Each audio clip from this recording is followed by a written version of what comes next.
As a martial arts practitioner turned coach, I always tell my students, the reason to spar is to get better.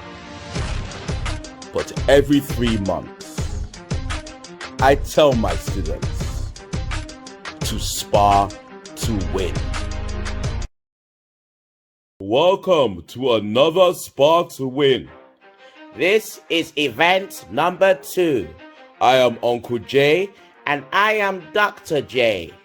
and these series of competitions will not just feature martial artists from MMA London, But it will also feature warriors from Fight Hub. Our first bout is Master Wrestler against Young Hulk Ali. Ben versus Ali. Let's go. Audience, are you ready? And the referee is pumping up the crowd. Okay, they're now engaging. All right, the locking horns. You can see. Oh! And the experience of Ben is already showing itself. but having said that, the strength and size of Ali is really coming through because he was able to bounce back off his feet. You know, not allowing the experienced Ben to control him on the ground. Yes, I mean, if I was Ali, you know, the strategy really would be to keep things simple and just buying my time until the opportunity where I can capitalize, utilizing my size, where I have the natural advantage.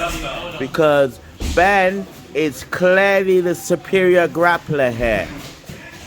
But superior as he may be, this is a situation where he has no choice but to respect the size and strength of young Ali. But even though Ben is the smaller man, he's the one pressing the action. And that's really down to the many years of experience he's had in the world of wrestling. Oh, Look at how he went for that takedown. but once again, the size and strength of young Ali was able to keep him at bay. This is a very interesting bout because it really is, you know, at the very foundation of it, size versus skill.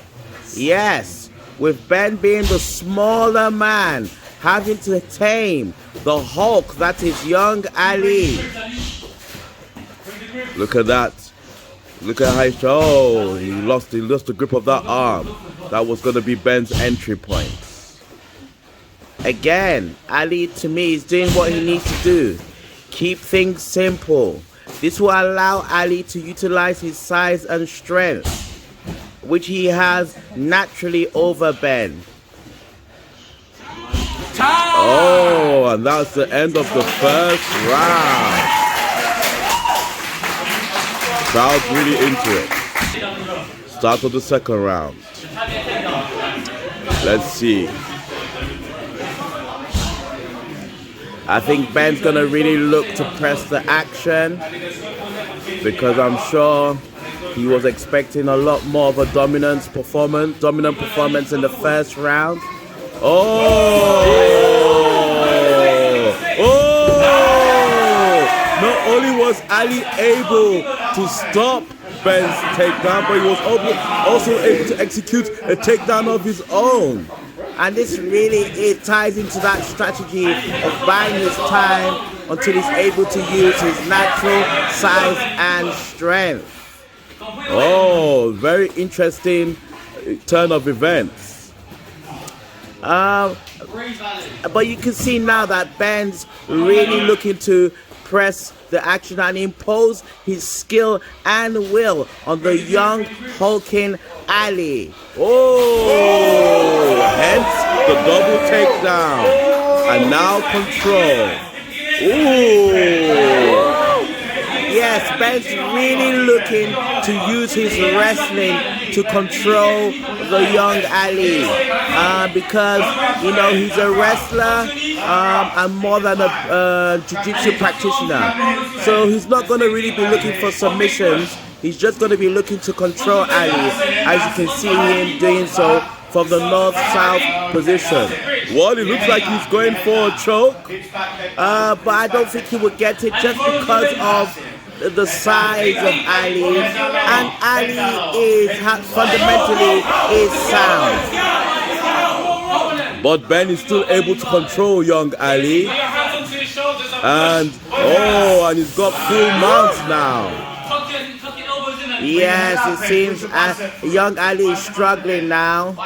This is where physics does not favor Ali as the bigger man. I spoke too soon. I was able to push Ben off him.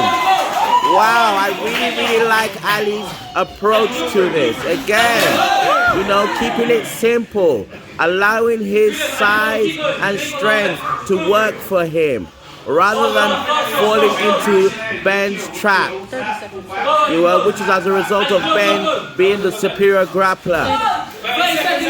This is a really good display of strategy and skill.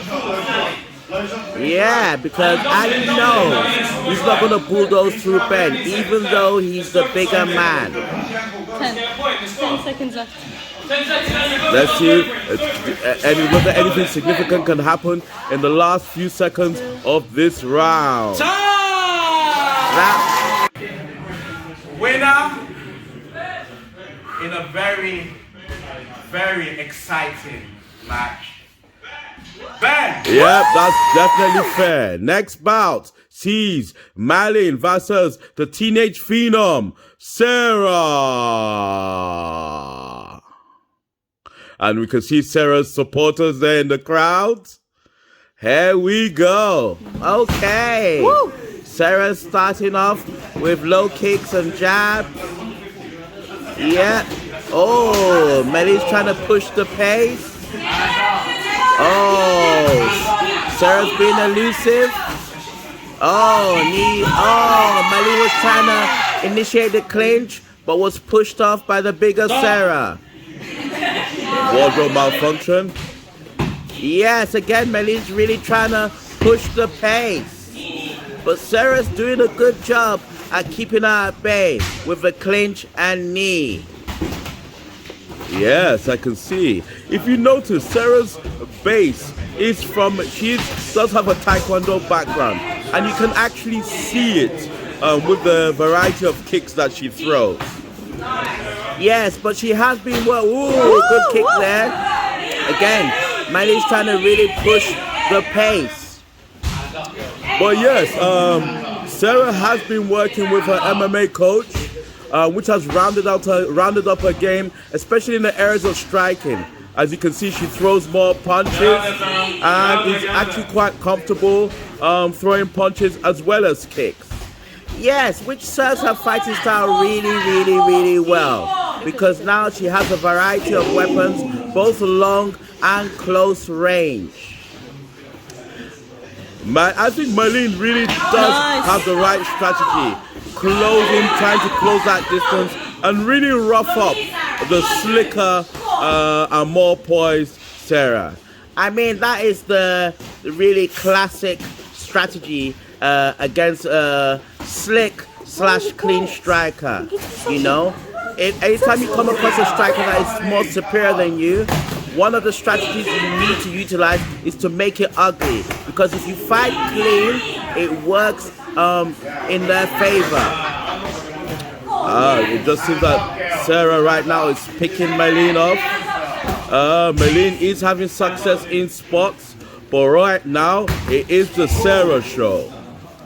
Yeah, Merlin really needs to close that distance and rough Sarah up.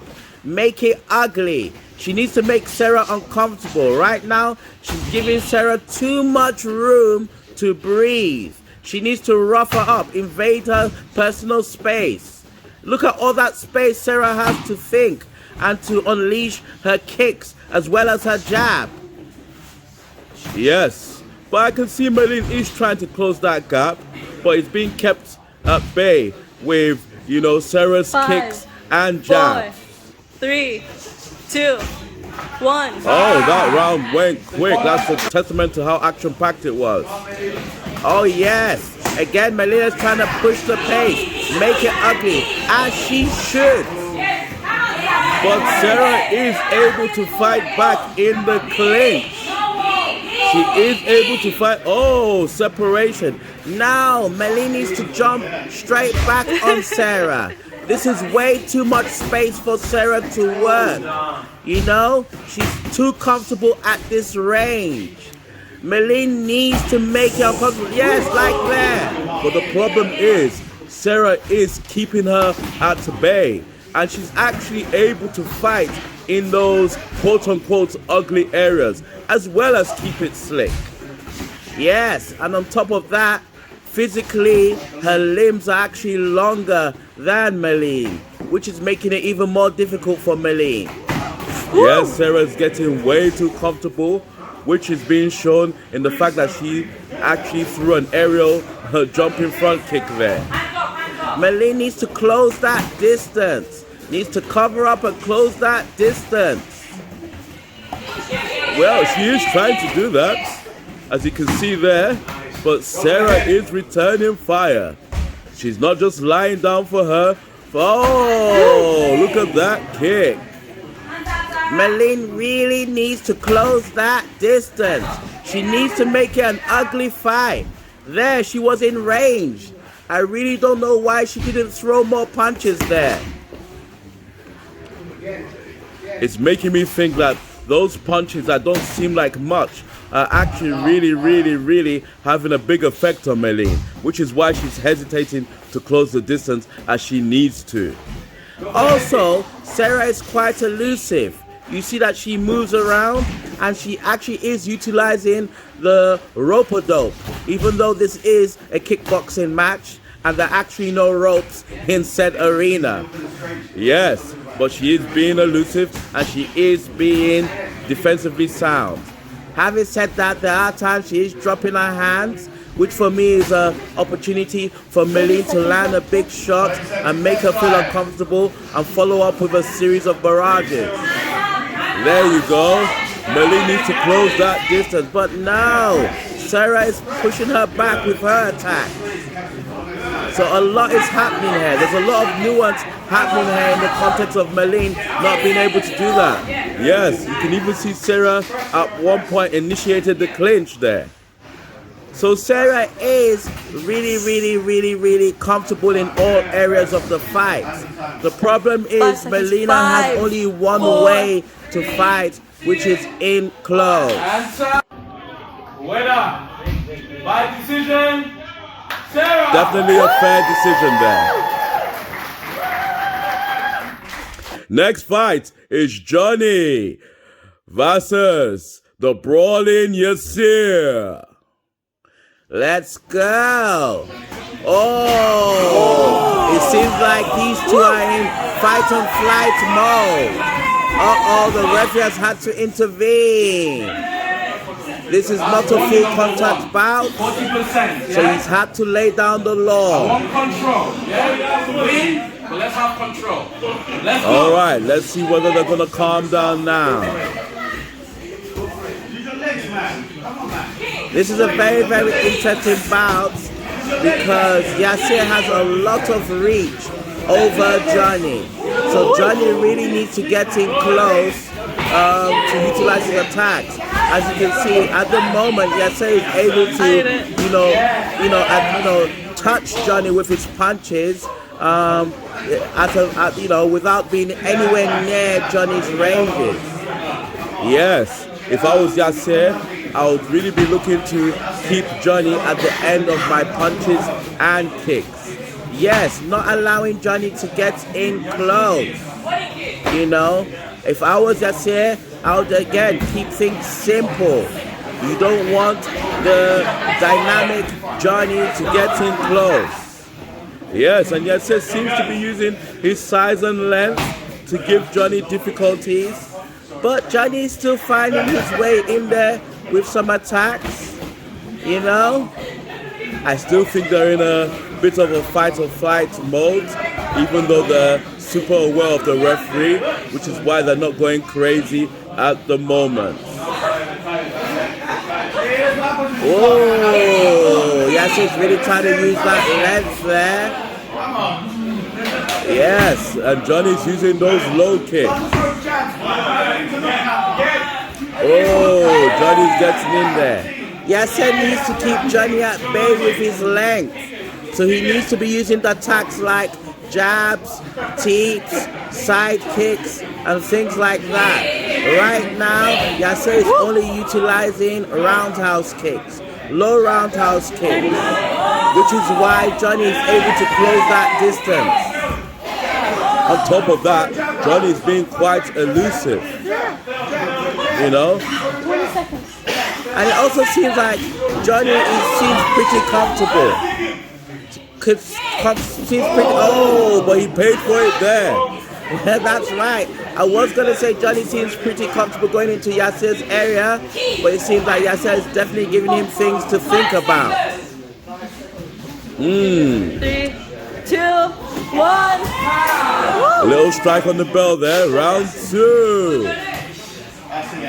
All right. Let's see what the strategy from both young men is going to be now. I see Yasser again using his jab to keep him out of bay. He was able to land a nice cross there. Oh, Johnny was able to get in. The thing about the way Johnny's attacking is that he's lunging in. It's almost like he's leaping in. A good strategy for Yasser is just to kind of time Johnny as he's coming in. The problem is Johnny is pretty agile and elusive. Too much so for Yasser in spots. And also Johnny's using a lot more variety of attacks. Yasser needs to... Oh, Johnny's finding himself in trouble there. It seems like he's running out of steam. I don't know why Yasser isn't jumping on Johnny. It's quite clear that Johnny's running out of steam. Yes, even that last attack, there was nothing on it. Oh, beautiful uppercut from Yasser. But why didn't he follow it up? He just throws one and then admires his work. Yeah, like I said, they're in fight and flight mode right now. And really, all Yasser has to do is touch Johnny. He doesn't have to even hit him that hard. I think if he overwhelms him with a lot of light punches, I think that would break Johnny. But no, he's giving Johnny the chance to, lunge in with his attacks. Look at him, he's tired. Well, I think Yasser's a bit tired too as well. I think they used quite a bit of the energy in the start of the fight. This is a very close fight, but Johnny is definitely closing in the distance because Yasser is not doing anything about his lunging attacks. Look at them. They're both tired. I mean, it looks like Johnny literally wants to stop. And this is why Yasser needs to jump on him. Again, Johnny is lunging in with his attacks, and Yasser is not doing enough to make him pay for it. Both young men are really, really, really tired. Look at them. Oh, once again, Johnny leaps in, and Yasser does not make him pay for it. And these lunging attacks, which Yasser should make him pay for, is what is making Johnny kind of move slightly ahead, in my opinion. I have to agree with you. I really, really have to agree with you. Bout is over. It will be interesting to see how the judges score this bout.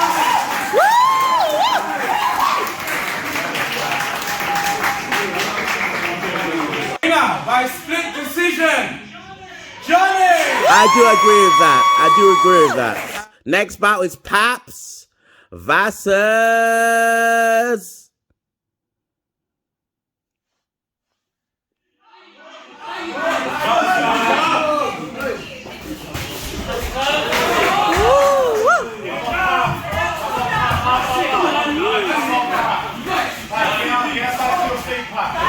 Clayton went straight for the takedown. Alright, resume, let's go. Yes, it seems like Clayton wants to take this to the floor straight away. Yes, but look at how Pat is able to stop the takedown.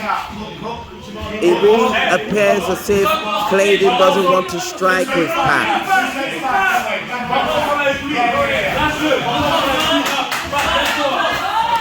Oh, a bit of a scramble there. A bit of a scramble there. Pat really needs to be careful there. Oh, he avoided an omoplata there. But Clayton is still on top. Clayton's now past his guard. Oh, he's on his way of passing his guard. Oh, Pat is going for a heel hook. Wow, a lot of dynamic attacks happening here. I think there's a complaint about the head guard there. Both now in 50-50. Let's see what happens. Oh, Clayton is getting to his feet. Oh, he's able to get into side control. Pat is not in a good position. Pat is now...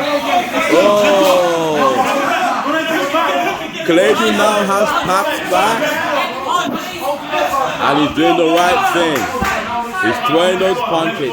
Yes, because a lot of mistakes that people make, they try to go for the submission, but the submission does create a lot of opportunities for the opponent to counter.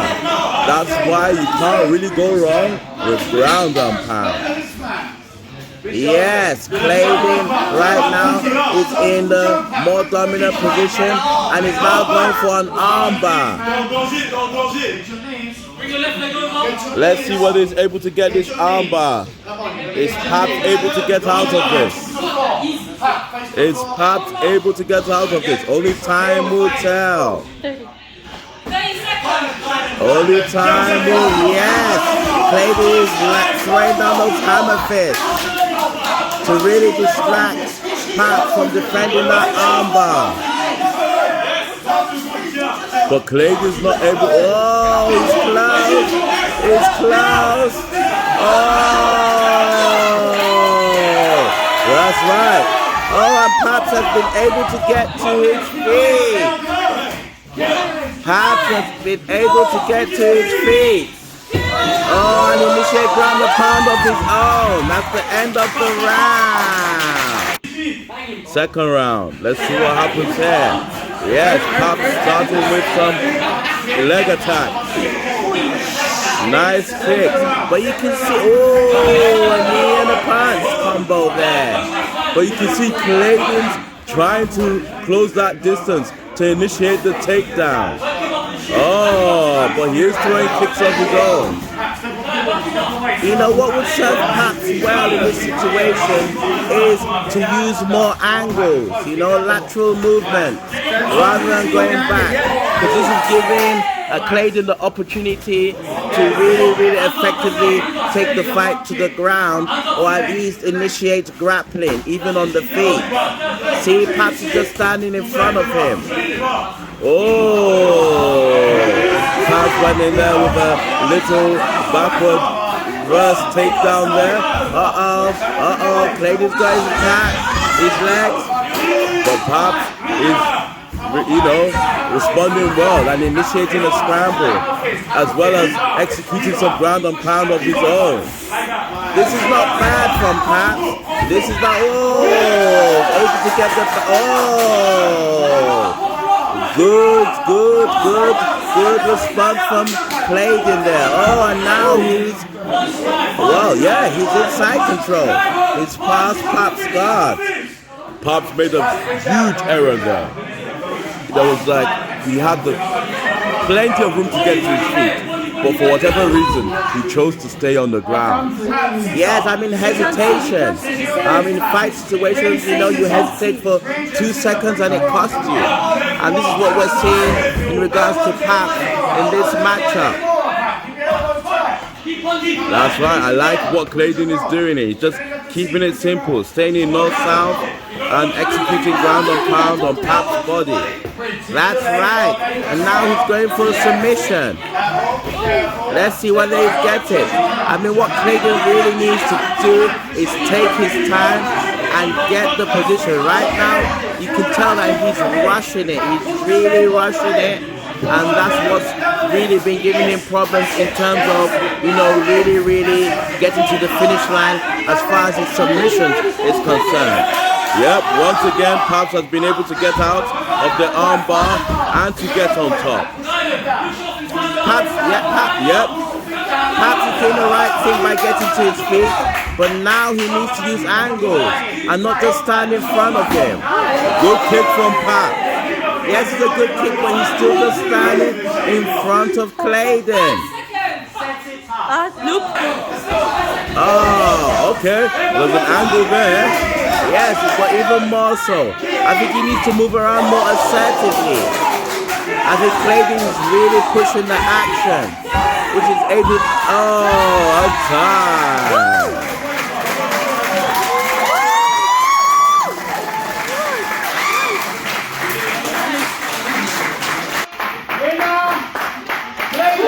That is fair. Next bout is Tazim versus Farid. This is a no-gig rap bout. Whoa, and Tazim went, whoa! Straight to the takedown. Straight to the takedown. Wow, Tazim's wasting no time here. But Farid, you can really tell that Farid's game is foundation is jiu-jitsu. And Tazim's foundation seems to be pure wrestling. The back on the feet. Let's see whether... Oh! Farid went for a takedown of his own, but was easily thwarted by Tazim. Now Tazim's in the mount position. Oh! No. I think Farid was able to get half guard there. Tazim has a good top game there. You can see he's definitely a wrestler-based grappler, very top-heavy. And Farid seems to be trying to set up some choke-based submissions from his guard. Yeah, you can see Tazim trying to use one of those basic guard passes, but Farid is not having any of it. Yeah, you can see Farid's definitely working on some attacks from his guard. Tazim's grappling base is definitely that of a wrestler. You can see he's just looking to really control Farid from the top position. Whereas Farid seems, doesn't seem afraid to be attacking from his back. Look at what Farid is doing. He's trying to keep Tazim close to him. Because when he keeps him close to him, it causes Tazim to be in mid-range, which is the perfect area if you're looking to attack someone from your back. Yes, Tazim it seems to be content to be on top, even though he's in Farid's guard. Farid's going for a guillotine here. Will he get it? Will he get it? Let's see. Farid's really trying to go for... but he's not been able to get it. 20 seconds. Tazim able to stay on top even though he's in Farid's guard. Still trying to go for that basic guard pass. Oh, look like Farid's going to get a sweep there. Let's see what happens this round. Oh, Farid pulled guard this time around. Yes, he's super aware of Tazim's wrestler-based grappling style.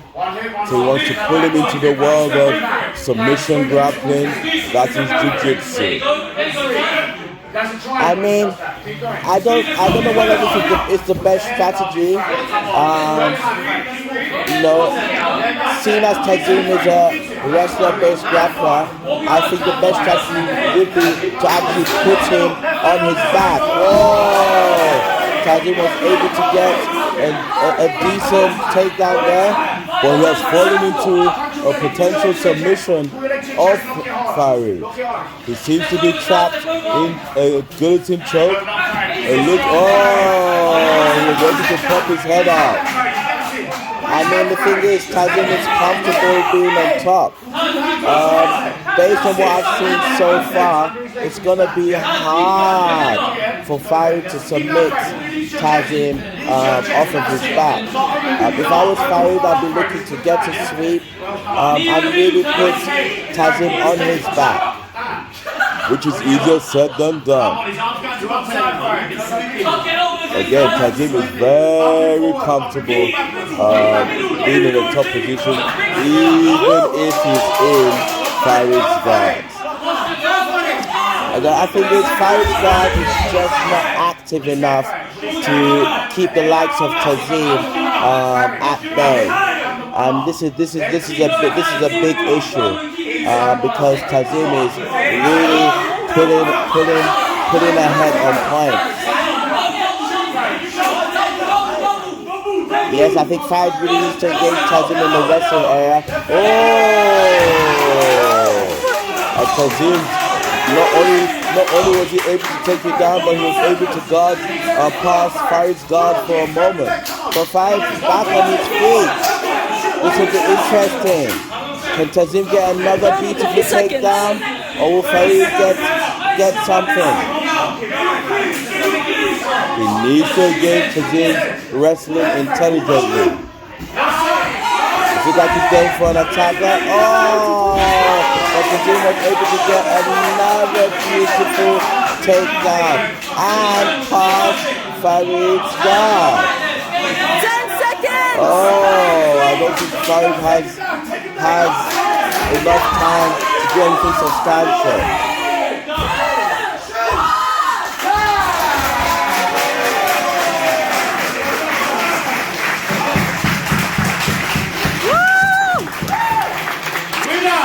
That is definitely fair.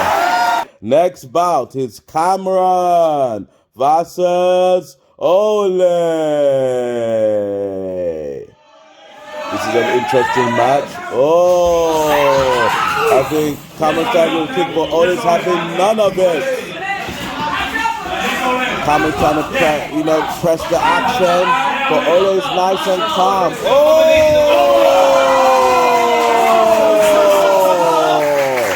That was definitely a finish. That was a very quick fight. Next fight, we have Sheriff versus the Hulking Ali. This is going to be a very interesting bout. The thing is, Sheriff is actually a big boy. But standing beside the Hulk that is Ali, he actually looks kind of slim. I know. It's all relative, isn't it? Oh, Sheriff's definitely fighting like a smaller man, you know, keeping him at bay, touching Ali, moving in out, being elusive. Good stuff. And Ali's looking to really make Sheriff feel his power. Oh, Sheriff got tagged there. I think it's very important that Sheriff is defensively sound as well as being offensively sound. He definitely has the offense covered, but does he have the defense covered? Beautiful flying knee from Sheriff there. Ali's definitely trying to get his hands on Sheriff. But Sheriff is being elusive. Don't say it. So what's the issue? Don't say it.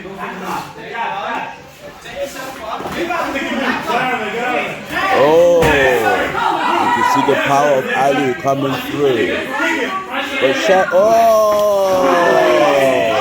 I really think Sherry should avoid not wasting his energy with unnecessary movements. Definitely. Plus, that would have been a very, very dangerous position if Ali was able to capitalize that and take him down.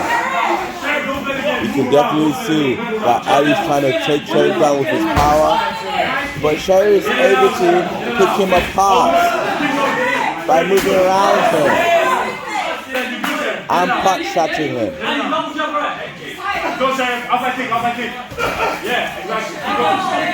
But he needs to be careful when he enters Ali's area. He needs to be defensively impeccable almost, because you get the feeling that Ali's ready to change his fight at any time with just one shot. But Sherry seems to be taming the beast that is Ali. Look like I spoke way too soon, as the Hulk Ali was able to ragdoll Sherry and throw him on the ground like he was nothing.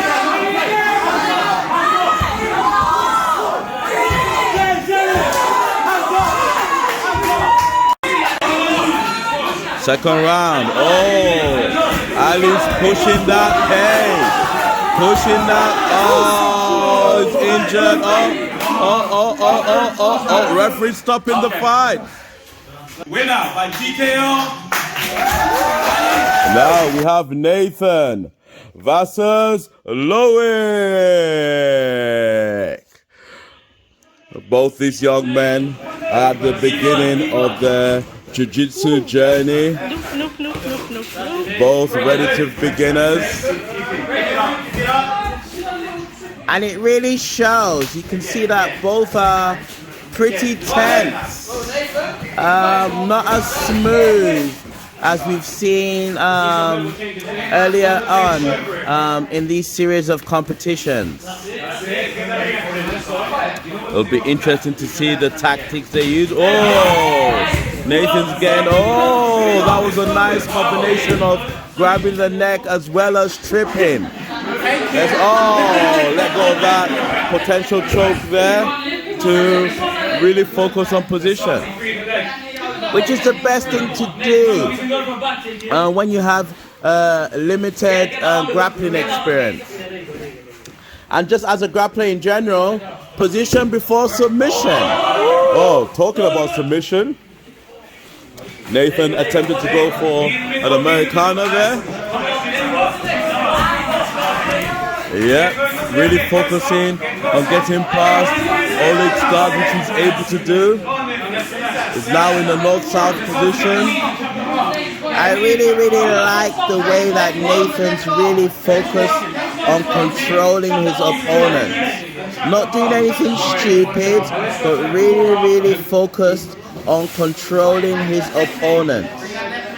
It is really serving him well.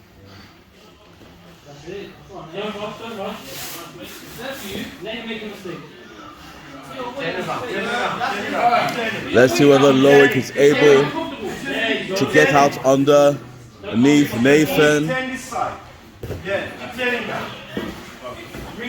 Nathan's really taking his time.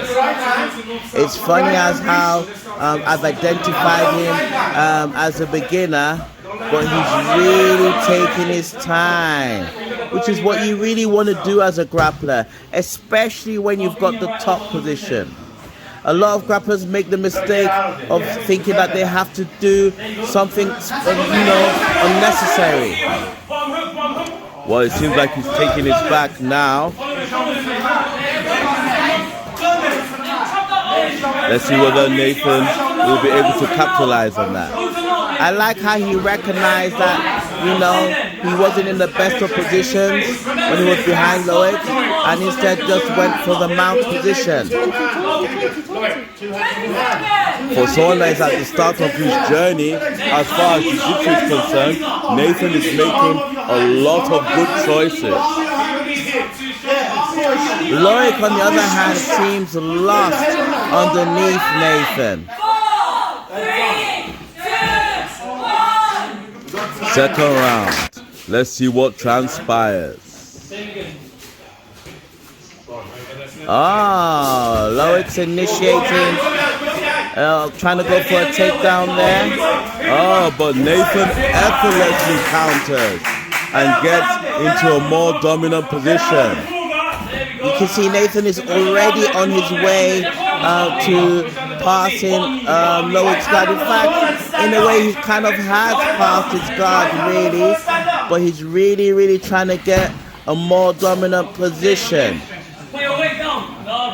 And this is where you can see the inexperience of Nathan beginning to shine.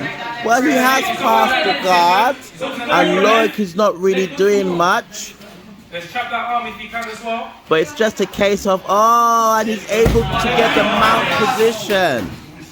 Nathan's making a lot of good choices in the context of position before submission. Definitely, he's really controlling Lloyd. Lloyd, on the other hand, again, he's in a difficult position because, like we mentioned earlier, he's at the start of his jiu-jitsu journey. So a lot of escapes are not just coming to him simply. But he is, he was able to reverse that position, and he's got on top of Nathan. But is he able to control? And he's giving up his back. And Nathan has now got in a controlling position.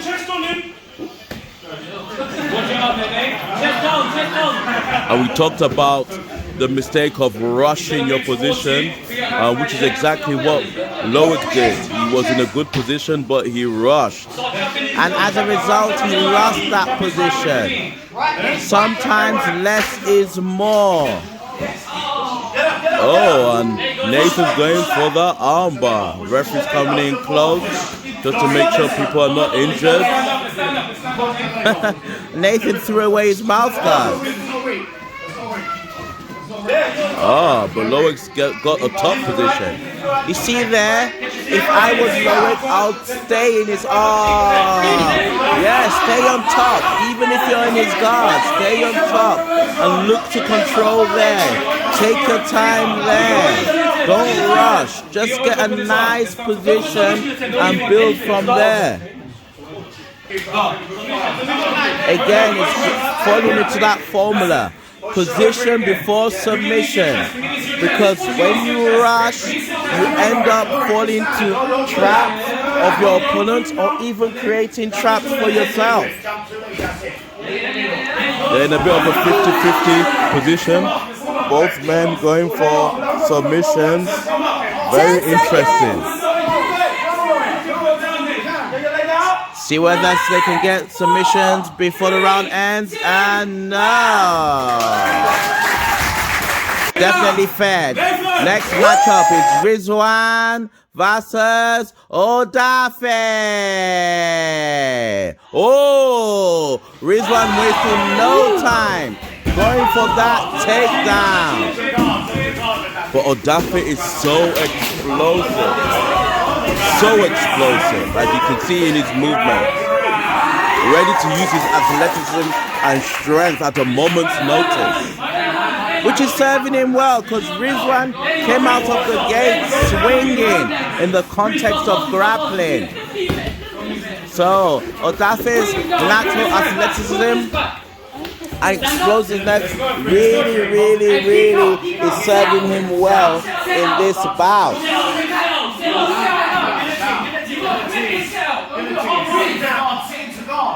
Odyfe taking the back of Rizwan. Rizwan defending well. Separating. If I was Rizwan, I'd really look to press Odyfe, because as explosive as he is, he does seem to be losing a bit of energy here. But Rizwan himself seems tired. And this is why, when you're competing in anything, whether it's grappling or striking or MMA, really need to take your time.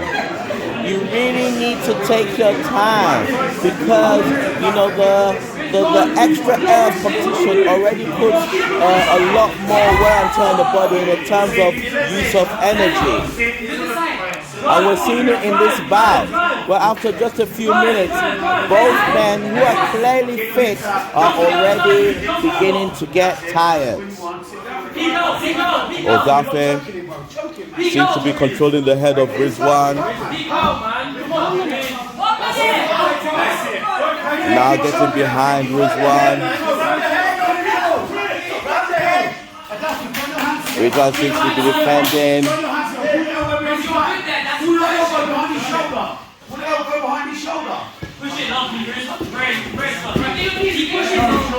Odyfe is really controlling Rizwan on the floor at the moment.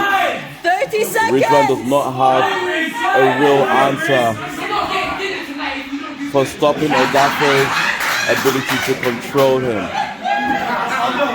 Yes, Rizwan is making a lot of good choices in the context of defending himself, but Odyfe just seems to be making better choices along the way. 10 seconds. Again, none of these guys are capitalizing on each other's tiredness. Second round, let's see what happens. Odyfe pressing the action, really getting into the face of Rizwan. But once again, Rizwan is using his fundamentals to keep Odyfe at bay with hand fighting and this general decent position work in the terms of countering what Odyfe is throwing at him. Oh, Rizwan was able to even reverse a position there, but once again, Odafe's explosiveness and athleticism is just serving him well. Odyfe also seems to have the strength advantage in the exchanges, as you can see with the way he just lifted Rizwan effortlessly. Once again, Odyfe is on Rizwan's back. Oh, Rizwan is turning into him, he's counting. This is good, got to his feet. Oh, and shooting. Oh, got good hand position. But again, Odafe's explosiveness is serving him well. Now he's taking the back of Rizwan. You can really see that Rizwan is tired. You know, there's a lot in him in terms of knowledge, but right now his body is failing him. It is hard to think when you're tired. It is hard to strategize when you're exhausted. And right now, Rizwan is exhausted. But he's still making good choices in terms of countering Odafe's attacks. Oh, and Rizwan's been able to get to his feet. Again, both men are tired and not pressing the action. 1 minute. I mean, they're literally standing in front of each other now. Rizwan really needs to keep Odyfe at bay. I feel like if he finds himself... Oh! Rizwan was able to get a decent takedown there. But once again, Odyfe is still in control. Odyfe is still in control, and Rizwan once again is in the turtle position. This is not a good spot for Rizwan, especially when you take into account that he is tired. This doesn't seem to look good. This doesn't seem to look good. Can Rizwan get out? Oh, he's got the tap. Next bout is Vinnie versus Adela. Sorry, it's not Vinnie, it's Munachin. Sorry, Munachin versus Adela. Let's see. Adela with extremely limited experience in the area of grappling. Let's see how he will fare against Munachin. Oh, Munachin has already got Adela to the ground. This is not looking good. Munachin is already in the mounted position. Munachin is already in the mounted position. Adela was able to break. Not bad for someone with extremely limited jiu-jitsu or grappling experience. I mean, according to my notes here, Adela has literally had a handful of grappling classes. So this is he's literally fighting on instinct and probably about 3 hours of jiu-jitsu training. But luckily for him, Munachin is keeping things relatively simple. He's not doing anything too dynamic, like flying armbars or anything like that.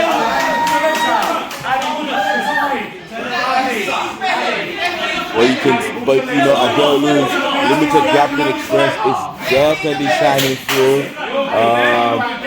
With the way he's holding on to that head, that's a common thing with inexperienced grapplers. They just like to hold on to limbs or heads, even if it doesn't serve them well. It's kind of like a fight or flight with fun. Nice. They don't really know what they're doing, so they're just holding on to anything, hoping it will improve the situation. Munachin once again getting into the mount position. And Adela once again escape from Munachin's mounted attack. Using the wall, yes, he's been able to. Look at how Munachin controlled Adela's head just to make sure he wasn't able to explode quicker than he wanted to. Adela is doing pretty well, considering he has extremely limited grappling experience.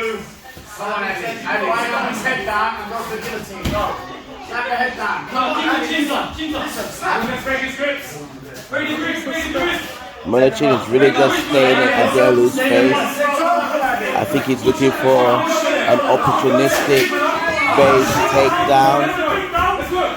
5. Round over. Let's see what happens in this second round.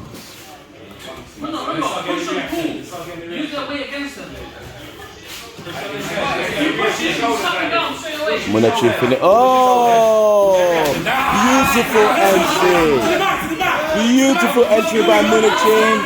Getting Adela to the ground. I mean, this is where it's the little things that matter.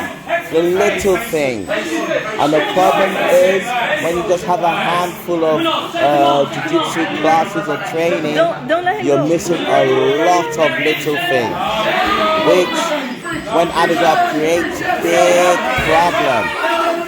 Munachin in the mouth, controlling Adela.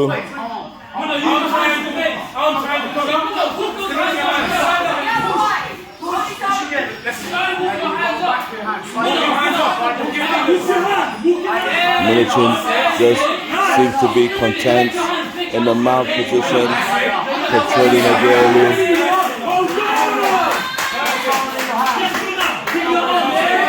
Can Adela get out of this position? Is Merlin able to get a submission from this position? Stop. The referee putting them away from the audience.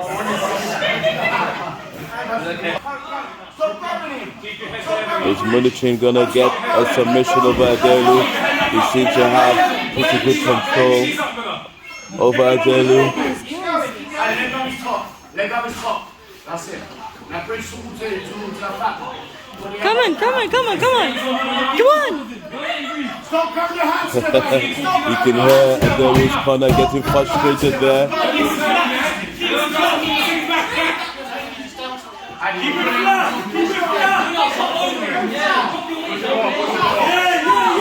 See whether Munachin is able to get a submission from this position. He's trying for the Americana.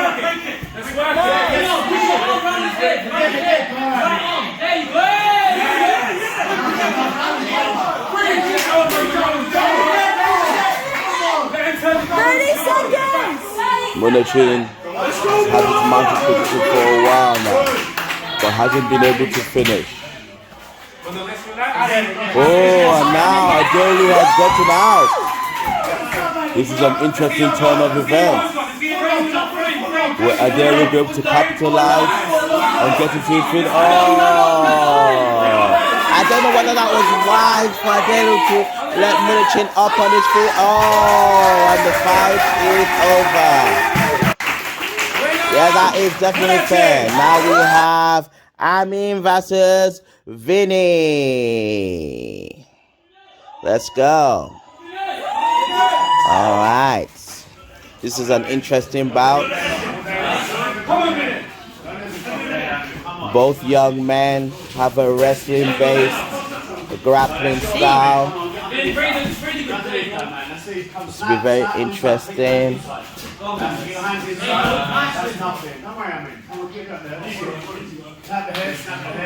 Vinnie is very poised, but Amin is doing pretty well himself. He seems pretty level-headed himself. There doesn't seem much between both young men.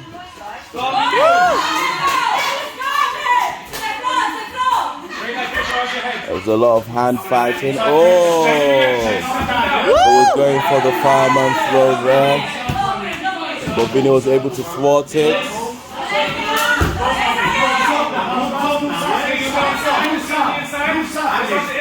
Amin trying to pass that guard up. So Vinnie's countered by going into the turtle position. It's very interesting.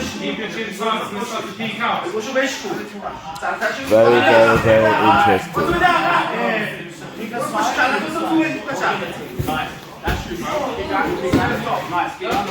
Vinnie now has Amin in half guard. Stop.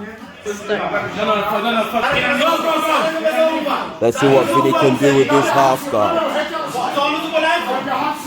He's trying to attack those legs, but Amin is countering it well.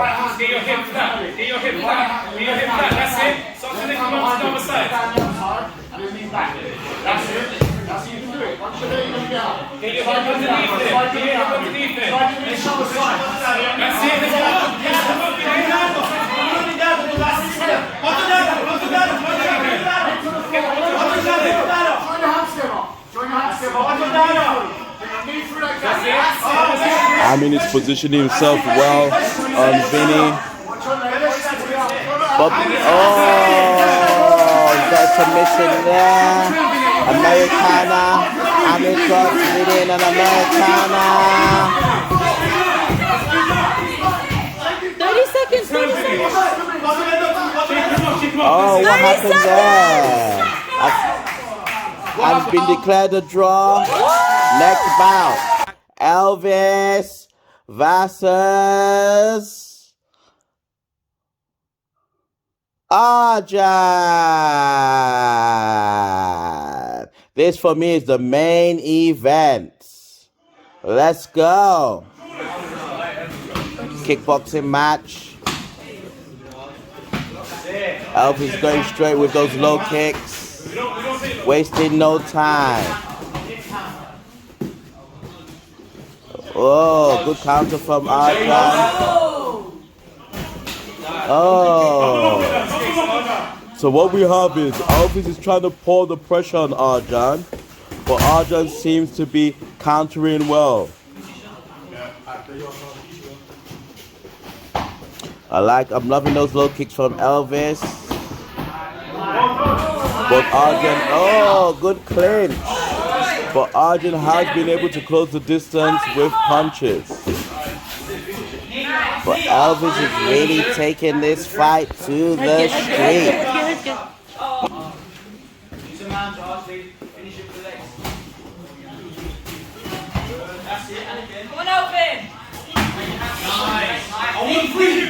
Elvis trying to pressure Arjun, but Arjun is standing his ground. Elvis. Oh, beautiful jab from Elvis. Beautiful.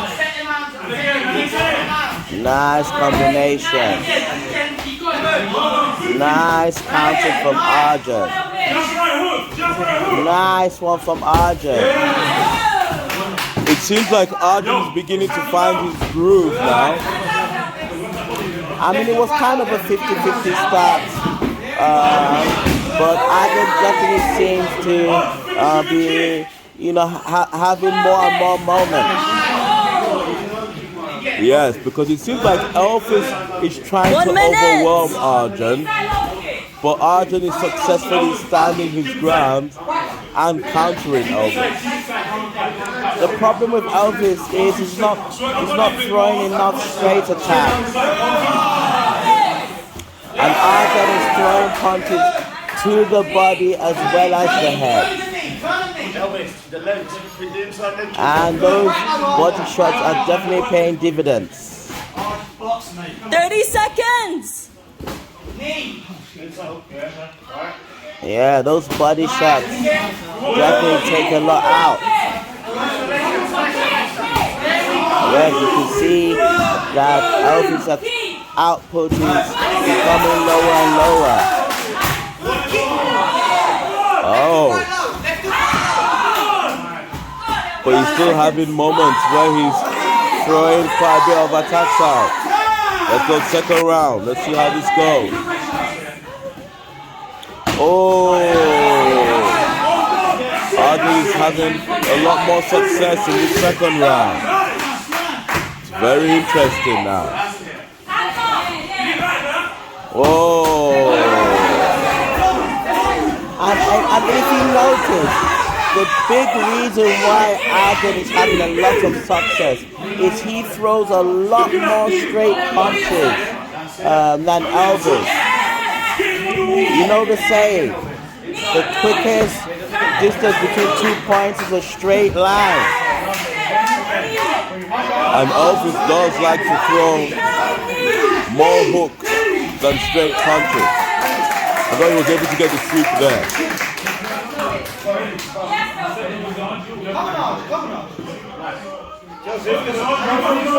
What's going on there? It seems a bit some confusion there. Nice. Finish that Let's go.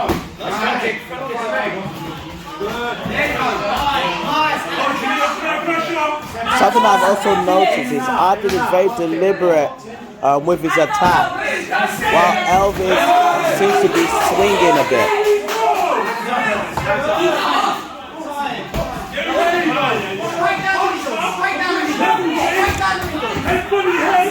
Oh, Arjun's having a lot of success. But Elvis is returning fire. But Arjun is getting the better of him. Oh, I think there's an issue up.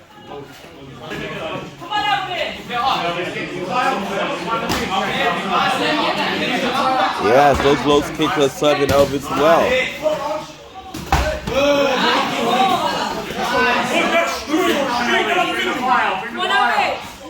Oh, the problem is as Elvis throws a kick, Arjun counters again with a straight punch. A straight punch that Elvis cannot get out of the way. Good. 30 seconds.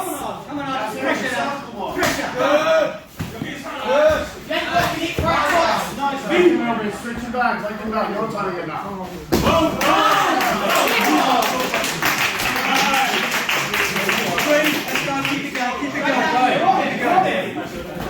10 seconds.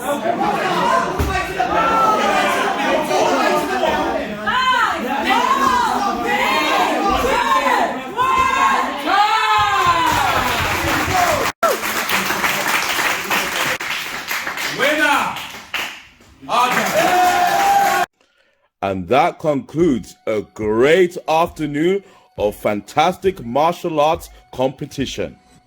Both Fight Hub and MMA London displayed a good amount of skill, passion, and discipline. It is sad, but we have to end here. A big thank you to JOMAJ Studios for sponsoring the event, and MMA London for hosting the event. Until next time, God bless.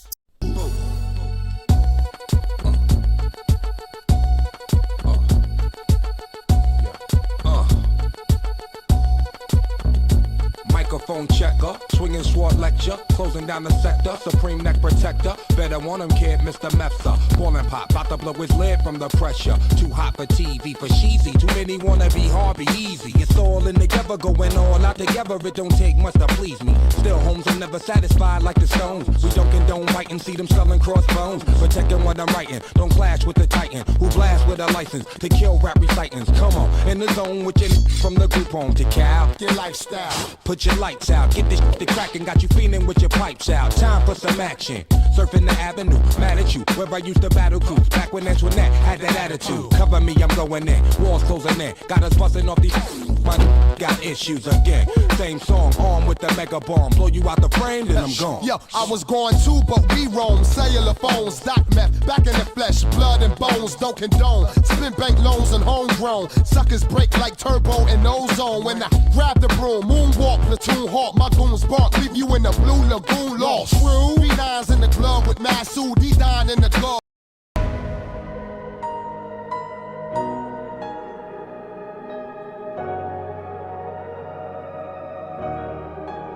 I'll be the last one standing, 2 hands in the air, I'm a champion. You'll be looking up at me when it's over. I live for the battle, I'm a soldier. Yeah, I'm a fighter like Rocky. Put your flag on your back like Ali. Yeah, I'm the greatest, I'm stronger. Bet my dues, can't lose, I'ma own ya.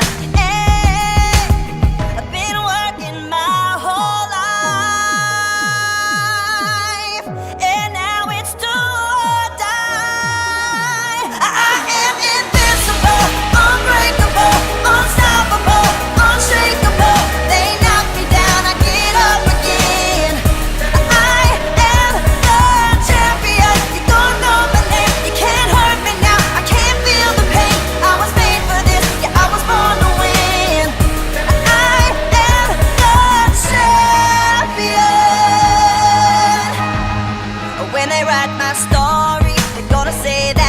For the glory, but don't think that I did it for the fame, yeah. I did it for the love of the game, yeah. And this is my chance I'm taking.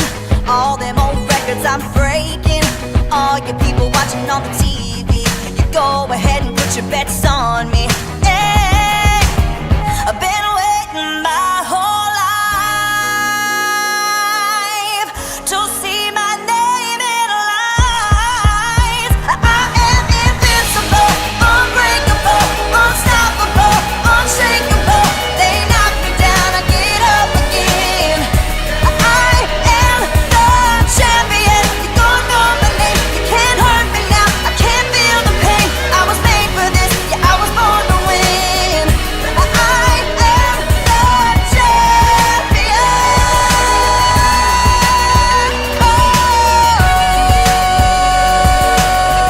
Born champion. The C is for the courage I possess through the drama. H is for the hurt, but it's all for the honor. A is for my attitude, working through the patience. Money comes and goes, so the M is for motivation. Gotta stay consistent, the P is to persevere. The I is for integrity, innovative career. The O is optimistic, open and never shut. And the N is necessary, cause I'm never giving up. See, they ask me how I did it, I just did it from the heart. Crushing the competition, been doing it from the start. They say that every champion is all about his principles. Carry.